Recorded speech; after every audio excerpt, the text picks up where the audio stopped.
Bapak Ibu yang bukan Allah, jemaah subuh meskipun hujan masih datang, semoga rintik-rintik hujan yang mengenai kita dapat memadamkan api nerakanya. Amin ya rabbal alamin.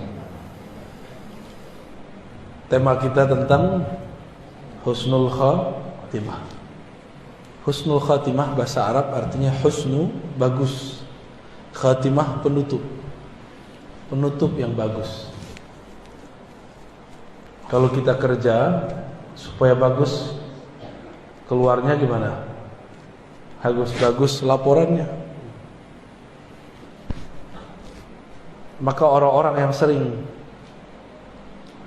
melaporkan apa yang dia lakukan dengan baik, dengan jujur, orang ini akan keluar dari tempat bekerjanya dengan cara yang baik.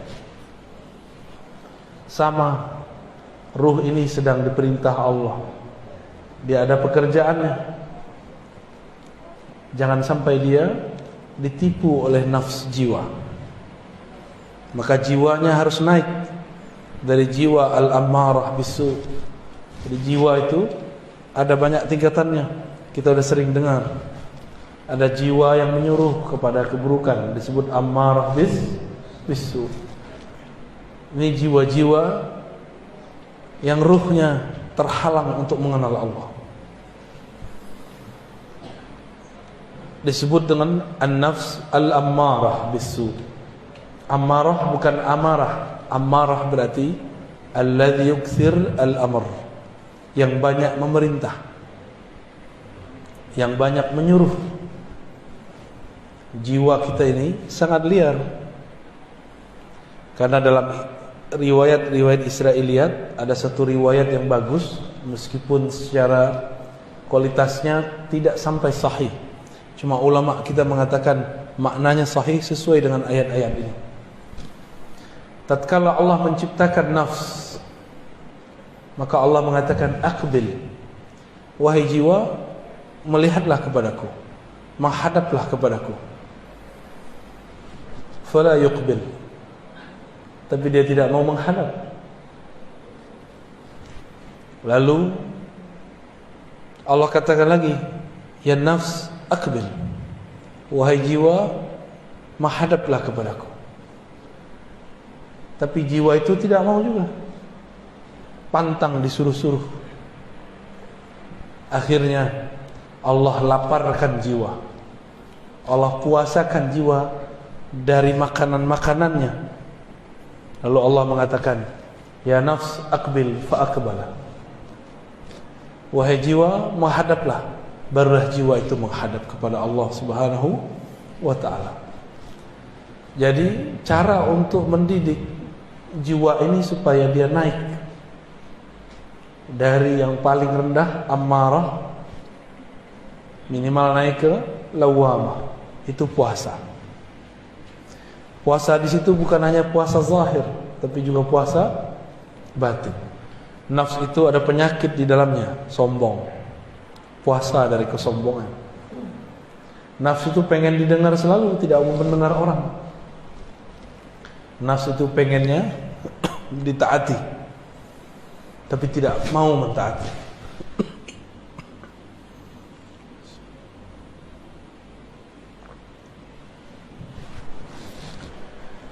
Lalu nafs ini punya poros. Ada raja di dalam dirinya bernama qalbu. Jangan sampai nafs ini menjadi rajanya qalbu, tapi qalbu harus menjadi rajanya nafs. Bagaimana caranya? Karena qalbu ini tempat Allah memandang. Maka lakukanlah seperti Allah pernah dulu melakukannya. Puasakanlah jiwa. Puasakan dia dari memandang yang tidak benar. Puasakan dia dari mengatakan hal-hal yang tidak benar. Maka jiwa nanti akan patuh kepada qalbu. Banyak-banyak puasa. Puasa zahir dari makan, minum, juga puasa batin. Nabi mengatakan, wa idza kana yaumu ahadikum, yaumu shaumi ahadikum falyakul wa idza kana, apabila yaumu shaumi ahadikum, ya, hari kalian berpuasa, lalu ada orang syatamahu aw qatalahu falyakul inni shaim. Ada orang ngajak dia berantem, katakan inni shaim, aku sedang berpuasa. Berarti puasa di hadis ini apa? Hadis Sahih Bukhari. Puasa emosi. Puasa emosi. Nabi itu sangat mengerti kondisi jiwa. Maka Nabi mengatakan, jika kamu marah dalam keadaan berdiri, duduklah. Jika dalam duduk marah, maka tidurlah.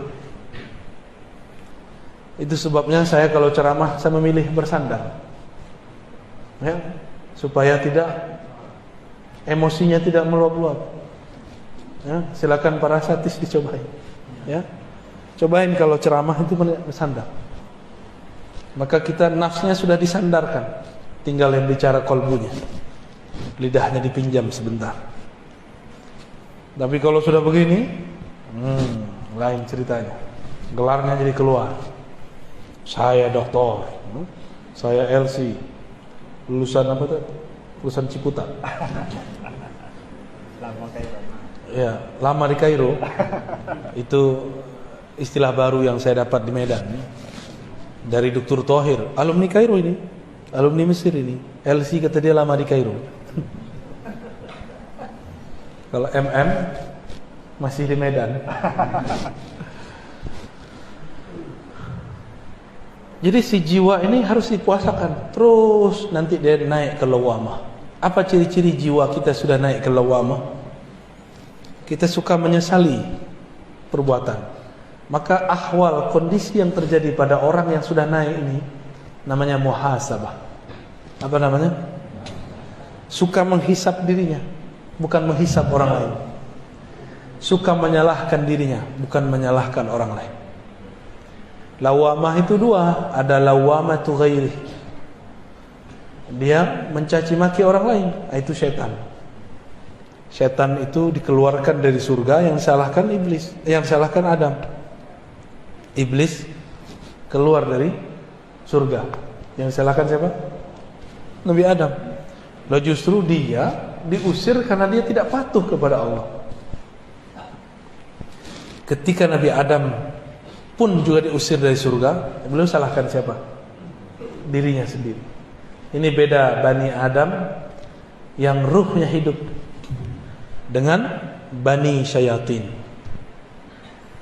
Bani Syayatin ini bisa manusia, kan ada Syayatinul Jinni wal Ins, keturunan atau pengikut setan.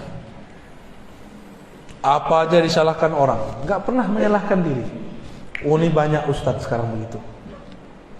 Banyak dai sekarang menyalahkan orang di luar, menyalahkan kelompok di luar. Gunung Semeru meletus, yang dia salahkan orang Semeru. Oh, orang Semeru itu enggak ibadah itu, banyak maksiat tuh. Jangan begitulah. Kalau Anda tidak sanggup membantu mereka, jangan sakiti hati mereka. Sinabung dekat sini kan? Oh, di bawahnya banyak orang kafir. Kalau engkau tidak mau bantu, uskut, diam aja. Karena untuk membantu tidak mesti dia seorang muslim. Membantu seantara manusia dan manusia ini adalah hal yang wajib. Karena Nabi memahami ayat, Allah jadikan kamu berkabilah-kabilah, bersuku-suku, lita'arafu, supaya kamu berkenalan. Salah satu penyakit jiwa itu adalah merasa dirinya baik. Itu satu. Yang kedua, merasa sukunya terbaik. Hati-hati, ya. Ini kita ini nggak tahu sebenarnya suku orang Medan ini banyak, ya. Di Medan ada Melayu, ada Batak, ada Minang, ada Jawa. Ada Mandailing itu masuk Batak ya? Batak sendiri masuk Batak ya? Kirain nggak mau disebut Batak ya? Ada suku Melayu Aceh, Melayu Delhi, ada Melayu Riau, Melayu Jambi, banyak sekali. Kalau kita ini merasa lebih baik dari orang, berarti nafsiyahnya lebih tinggi, ya. Jadi misi Rasulullah itu menghancurkan perasaan kibir. Jadi nafs al-ammarah tadi dia punya karakter dia merasa lebih baik dari orang. Jadi kalau kita duduk di sini merasa lebih baik dari yang di samping, berarti nafs ammarahnya masih aktif. Harus dipuasakan, harus dihantam dengan puasa. Kalau sudah naik ke lawamah, dia sering muhasabah. Hasibu qabla an tuhasabu, mutu qabla an tamutu. Hisablah dirimu sebelum kamu dihisab. Matikan dirimu sebelum kamu mati. Maksudnya bayangkan kalau kita mati, apa yang akan kita bawa? Pertanyaan di alam kubur tidak aneh-aneh. Cuma man rabbuka, man nabiyuka. Siapa Rabbmu? Tidak ditanya pernah bangun masjid, tidak, enggak ditanya. Enggak ditanya hafalannya berapa. Enggak ditanya tahajudnya banyak atau tidak. Yang ditanya siapa Rabbmu? Kamu tahajud untuk siapa? Kamu bangun masjid karena siapa? Kamu sekolah karena siapa? Kamu ngajar, kamu belajar untuk siapa? Untuk debat. Berarti kamu bukan bagian dari ahlullah. Jika ini muhasabahnya sudah rutin, nah inilah thariqahnya Imam Al-Harith Al-Muhasibi, Imam Salafus Saleh. Ya, Imam apa? Salafus Saleh. Jadi semenjak zaman Salafus Saleh sudah ada imam yang mengajarkan thariqah muhasabah. Imam Al-Muhasibi mengajarkan murid-muridnya, sebelum tidur ingatlah semua aktivitas kita sebelum tidur. Mulai dari bangun sampai mau tidur lagi. Jika ada tergores di hati, minta ampun kepada Allah. Jika ada kebencian masuk ke hati, minta kepada Allah supaya dicabut. Jika ada dendam di hati, emosi, minta kepada Allah supaya Allah menentramkan qalbu. Itulah amalan Imam Al-Harith Al-Muhasibi. Ternyata beliau ini mengamalkan amalan sahabat yang dulu Sayyidina Abdullah bin Umar penasaran kepada dia. Dilihat-lihat ternyata tahajudnya sedikit, sedekahnya tidak banyak, baca Qur'annya juga standar. Setelah 3 hari Abdullah bin Umar bertanya, kata Rasulullah, engkau ini ahli surga, tapi aku tidak melihat amalanmu banyak. Lalu Abdullah bin Umar bertanya, apa ma sya'nuka? Amalan kamu apa gerangan? Dijawab oleh sahabat ini, disembunyikan namanya.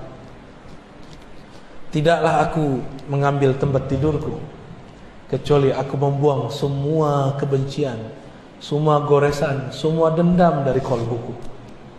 Jadi dia tidur enggak bawa dendam. Dia tidur tidak bawa kesombongan. Dia tidur dalam kerendahan hati, kehinaan jiwa. Disitulah dia kemudian minta ampun kepada Allah. Baru dia mengatakan, Bismikallahumma ahya wa amut. Ya Allah, dengan namamu yang maha agung, aku hidup dan aku minta ditidurkan. Kalau ini sudah rutin naik ke nafs al-mulhamah. Mulhamah ini orang sudah mulai berdialog dengan jiwanya, dengan kalbunya. Nabi pernah bersabda, istafti qalbak. Bangunlah dialog dirimu dengan dirimu. Istafti qalbak, hadis Tirmizi. Kita mau ngapa-ngapain, solat dulu, solat istikharah. Tanya kepada Allah, tanya ke dalam diri, karena Allah berbicara ke dalam diri kita. Ini istikharahnya cuma mau nikah ya? Mau kerja enggak istikharah? Mau berguru enggak istikharah? Lebih penting menikah atau berguru? Lebih penting menikah apa berguru? Berguru. Menikah bisa cerai, berguru tidak boleh cerai. Sampai kiamat pun kalau bisa tidak bercerai. Tapi kalau nikah, enggak cerai hidup, cerai mati. Iddahnya 4 bulan 10 hari. Benar. Tapi cerai dengan guru, iddahnya sepanjang masa. Bahaya enggak? Ya? Maka berguru harus istikharah. Istikharah itu artinya istikharah, meminta agar Allah memilihkan. Allah makhtarli wa la tukhayyirli. Ya Allah, pilihkan untukku, jangan engkau membiarkan aku memilih untuk diriku sendiri. Sudah beristikharah mau cari guru? Belum ya? Kalau sama istri bisa tengkar, sama guru nggak boleh tengkar. Ya, sama pasangan bolehlah kita ngambek sebentar, sama guru ngambek sebentar, itu murid durhaka, berbahaya. Ya, istikharahlah. Nah, mulai bangun komunikasi dengan kolbu. Saya istikharah setiap kali mau ngajar. Jadi kalau tambah sering ngajar, saya tambah sering istikharah. Saya tanya, ya Allah, apa yang saya mau ajarkan? Tolong gerakkan lidah ini, pancarkan dari kolbu kami nurmu. Hanya engkaulah yang mampu berbicara, hanya engkaulah yang menggerakkan kolbu. Di situ saya baru baca assalamualaikum. Jadi nol dulu kita, baru kita bicara. Ya, nah itu coba amalkan Pak. Sebelum tidur, kesel sama pasangan, marah sama anak, tidak baikan dengan tetangga, bermusuhan, iri dengki dengan teman bekerja, dibuang semua. Jika pernah kita menyakiti mereka, mintakan ampun kepada Allah, kirim Fatihah untuk mereka, katakan ya Rabb, tumbuhkan ridha dalam kalbu orang yang memusuhiku, dan jadikan aku orang yang fi qalbi salamah, di dalam kalbuku ada salamah, keterbebasan daripada penyakit-penyakit kalbu. Satu kali Nabi Muhammad sallallahu alaihi wasallam mengatakan, Allahumma inni a'udzubika min an uradda ila ardhil umr wa a'udzubika wa as'aluka salamata sadr wa a'udzubika min su'il sadr. Hadis ini ada di Bukhari, ada di Muslim, ada yang terpisah, ada yang digabung. Nabi sallallahu alaihi wasallam mengatakan, ya Allah, aku berlindung kepada Engkau dikembalikan kepada masa yang hina sebelum kami meninggal. Ya, boleh pakai bahasa Indonesia ya, kalau nggak hafal bahasa Arabnya. An uradda ila ardhalil umur, dikembalikan kepada keadaan umur yang hina.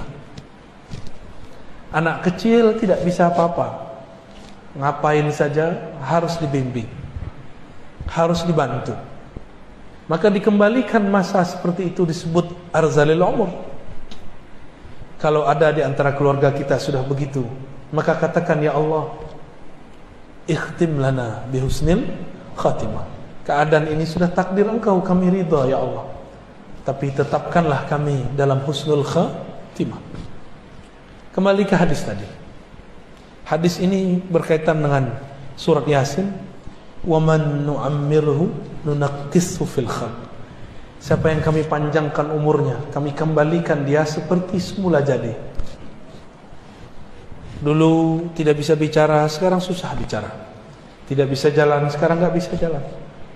Maka jangan minta panjang umur, minta saja al-afwa wal afiyah. Sahabat nanya kepada Rasulullah, wahai Rasulullah, tolong berikan aku amalan doa. Hadis Ibnu Majah. Apa kata Nabi? Kul Allahumma inni as'aluka al-afwa wal afiyah fid dunya wal akhirah. Ya Rabb, berilah aku afwa, maaf, wal afiyah, keselamatan di dunia dan di akhirat. Dunia badannya sehat, di akhirat husnul khatimah. Udah seminggu sepekan dia datang lagi kepada Rasulullah, tanya, wahai Rasulullah, ajarkan aku. Diajarkan doa yang sama. Udah seminggu lagi datang lagi kepada Rasulullah, Nabi masih mengajarkan yang sama. Lalu sahabat ini protes, wahai Rasulullah, emang gak ada doa lain? Ini murid ini kadang nafsu, pengen wiridan banyak, pengen dapat talqin zikir, pengen dapat ijazah. Nafsu, zikir kok pakai nafsu, zikir. Akhirnya Nabi mengatakan, wahai sahabatku, adakah yang lebih sempurna daripada afwa dan afiyah? Bukankah afwa mencakup seluruh urusan duniamu, afiyah mencakup semua urusan akhiratmu? Orang tuh mikir, jadi orang Arab aja kadang gak paham. Selevel sahabat Nabi masih bertanya, apalagi kita. Orang-orang yang sudah sampai di level ini, dia mulai tahu penawar ketenangan kolbunya. Apa yang membuat kolbu gelisah? Kolbu ini kan diartikan qalb, sesuatu yang bergerak. Dia hanya bisa bergerak dengan tenang jika dia menyebut nama yang menggerakkan kolbunya. Siapa yang menggerakkan kita? Allah. Maka disebut di kolbunya Allah, Allah. Baru kolbunya tenang. Anak kecil mainannya ketinggalan, nangis gak? Oh, bisa pukul-pukul badannya, bisa guling-guling. Mainannya kolbu cuma satu, zikrullah, menyebut nama Allah. Kalau di sini sudah rutin, sudah sering berdialog dengan kolbu, sudah tahu obat penawar gelisahnya kolbu, yaitu zikrullah, maka orang ini naik ke makom yang tadi ayatnya dibaca. Ya ayyatuhan nafsul mutmainnah, wahai jiwa yang sudah tenang dalam berzikir menyebut namaku, wahai jiwa yang sudah sering dipuasakan, wahai jiwa yang sudah sering dimuhasabahkan, wahai jiwa yang tidak menyalahkan selain dirinya, wahai jiwa yang merasa dirinya rendah, irji'i ila rabbiki radiyatan mardiyah. Sekarang kamu dapat tiket pulang, diundang langsung oleh Rabbul Bariyah dengan penuh ridha dan mardiyah. Itulah kondisi orang yang sudah mantap di kalbunya nama-nama Allah. Inilah beruntungnya kita. Di negeri ini banyak ulama-ulama mengajarkan kan zikir kalbu. Banyak enggak? Banyak. Cuma setan tidak akan pernah diam. Dia nanti akan buat konspirasi. Kalau belajar zikir gila, kalau belajar ini, belajar itu, nanti nggak sholat. Itu biasa, itu setan. Anehnya, setan ini kan punya wali. Walinya kadang-kadang seorang dai. Si dai ngomong, nggak usah belajar tarekat, zikir, nanti gila. Hati-hati, ya. Hati-hati. Orang gila karena pekerjaan, orang gila karena masalah jodoh, orang gila karena masalah dirinya sendiri itu lebih banyak daripada orang yang gila karena belajar zikir. Orang gila karena belajar zikir karena aslinya dia gila. Kawan saya masuk kampus gila karena ditanya terus sama dosennya, kapan kau selesai? Gila dia. Maka saya nggak mau tanya lagi mahasiswa saya kalau dia nggak selesai. Saya cuma tanya, yang tenang-tenang ya. Kamu tulis yang tenang-tenang, yang damai. Jangan kepalanya pusing kalau nulis, nanti gila ente. Alhamdulillah mahasiswa saya aman, tapi kawan saya sudah gila.